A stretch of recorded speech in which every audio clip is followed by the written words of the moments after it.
Terus? Kejar maling sawit, 2 anggota TNI dibacok di 4 Lawang terluka parah. Begini kondisi terbarunya. Beginilah kondisi 2 anggota TNI di 4 Lawang yang mengalami luka bacok diduga setelah mengejar maling di kebun sawit.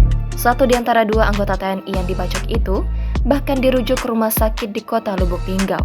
Dari informasi di lapangan, kondisi kedua korban sudah berangsur pulih, di mana keduanya sempat mendapat perawatan di klinik Zahira Medika 4 Lawang dan Rumah Sakit Arbunda Lubuk Linggau.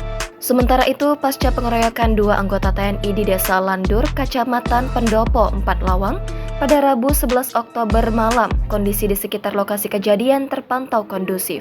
Dari pantauan wartawan, mulai dari Desa Landur yang disinyalir menjadi lokasi pengeroyokan anggota TNI tersebut, hingga Jalan Poros yang merupakan jalan menuju PT ELAP atau PT KKST terpantau aman.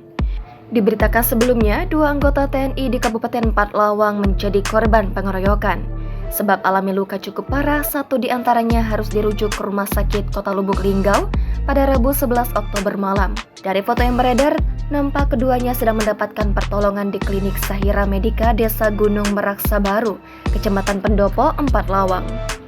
Dilaporkan kejadian pengeroyokan ini terjadi di perkebunan sawit milik PT ELAP atau PT KKST di Desa Landur, Kecamatan Pendopo.